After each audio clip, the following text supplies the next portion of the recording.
Board होने के बाद फिर तो कॉलेज में जाना है, उसमें स्ट्रीम सिलेक्ट करना है ना। तो कोई बता सकता है कि पिछले साल तुम्हारा क्या क्या असेसमेंट हुआ था, कुछ भी याद है? किसी को कुछ याद नहीं है? हमारा करियर प्लानिंग ओरिएंटेशन हुआ था ना, करियर अवेयरनेस वर्कशॉप हुआ था, लाइफ स्किल के बारे में हमने डिस्कस किया था। आपको समझना, अपने आप को जानना, अपने आप के अंदर में क्या समझना है, खुद के अंदर में हमारा खुद का स्ट्रेंथ क्या है, वीकनेस क्या है, ये सब चीज समझने के बाद फिर आपको एक्सप्लोर ऑप्शन में जाना है, मतलब एक्सप्लोर करना है, बहुत सारी चीज़ों को एक्सप्लोर करना है। जब आप अपना स्ट्रेंथ और वीकनेस जान जाओगे, आपको पता चल जाएगा कि आपको फ्यूचर में करना क्या है, किस करियर में जाना है, कौन सा स्ट्रीम सेलेक्ट करना है। फिर आपका सेकंड स्टेप रहेगा एक्सप्लोर ऑप्शन, आपको एक्सप्लोर करना पड़ेगा, ठीक है, कि आप कौन से कॉलेजेस में जाओगे, आप जो करियर चूज कर रहे हो उसके लिए क्या क्या पाथवेज है ना। बहुत सारे पाथवेज रहता है, जैसे ग्रेजुएशन नहीं करना, कोई दूसरा रास्ता से जाना है तो आप बीए बीएड कर सकते हो, बीएससी बीएड मतलब इंटीग्रेटेड कोर्स कर सकते हो, ठीक है। या आपको ट्यूशन आप कैसे लोगे, आप अपना स्ट्रेंथ और वीकनेस को जानने के बाद अगर आपका कोई जो वीकनेस है वो आपका थ्रेट बन करके आ रहा है, बाधा बन करके आ रहा है, तो आपको उसको इम्प्रूव करना पड़ेगा। वो हम स्टेप बाय स्टेप सब सीखेंगे, ठीक है। अभी जानेंगे कि कैसे क्या करना है। आपको मालूम होगा करियर कैपिटल्स, मैंने पिछले साल भी बताया था, करियर कैपिटल मतलब करियर को प्लान करने का जो 7 फैक्टर्स होते हैं। क्या है वो 7 factors? Skill, aptitude, interest, value and motivations, personality, your contact and network, your location and access होता है। हम किस तरीके से करियर का प्लानिंग करेंगे, हम पहले अपने अंदर का स्किल देखेंगे कि हम किस में ज़्यादा अच्छे हैं। अब स्किल क्या होता है? स्किल वो है जो हम समय के साथ साथ, लेकिन आप जब स्कूल में आए तो आपको स्कूल के साथ साथ आपने अपने आप को ढाला, सीखा, भाषा सीखा या नहीं सीखा?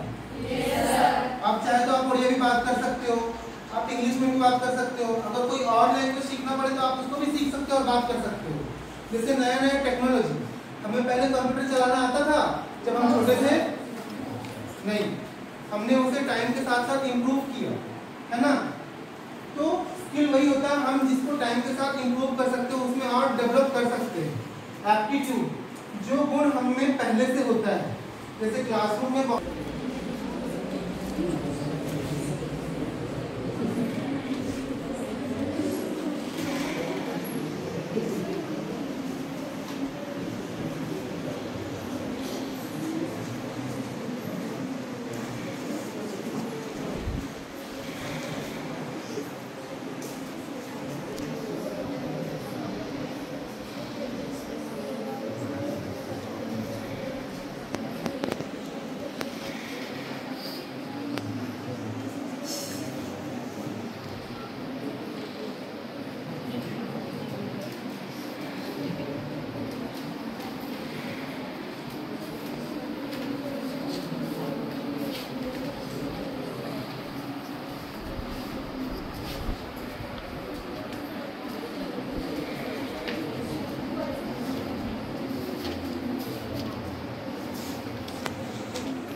CID देखा है, उसमें एक फॉरेंसिक साइंटिस्ट रहता है।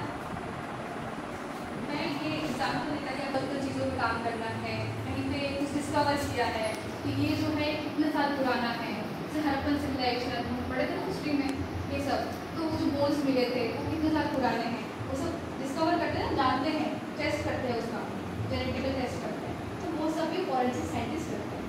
और ऐसे करियर में आपको इंटरेस्ट है तो इसको भी परस्यू कर सकते हो अगर आपने फिजिक्स केमिस्ट्री बायोलॉजी लिया है, ठीक है।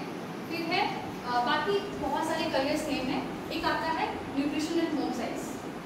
न्यूट्रिशन एंड होम साइंस में हम क्या पढ़ते हैं ताकि एक तरह से आप गाइड कर पाओ कि अपने लाइफ में, या फिर अगर इंसान को अगर ये बीमारी है, डायबिटीज़ है या फिर ब्लड प्रेशर है या फिर कोई भी है, तो उसको किस तरह का डाइट इंटेक करना चाहिए, किस तरह का न्यूट्रिशन लेना चाहिए। एक बेबी है, बेबी अगर अंडर वेट हुआ है, कैसा न्यूट्रिशन देना चाहिए उसको, जो मैं खा रहा हूँ एक्चुअली में हेल्दी है या नहीं, कितना हेल्दी है, प्रोटीन है कि नहीं, मेरा बॉडी बन जाएगा कि नहीं।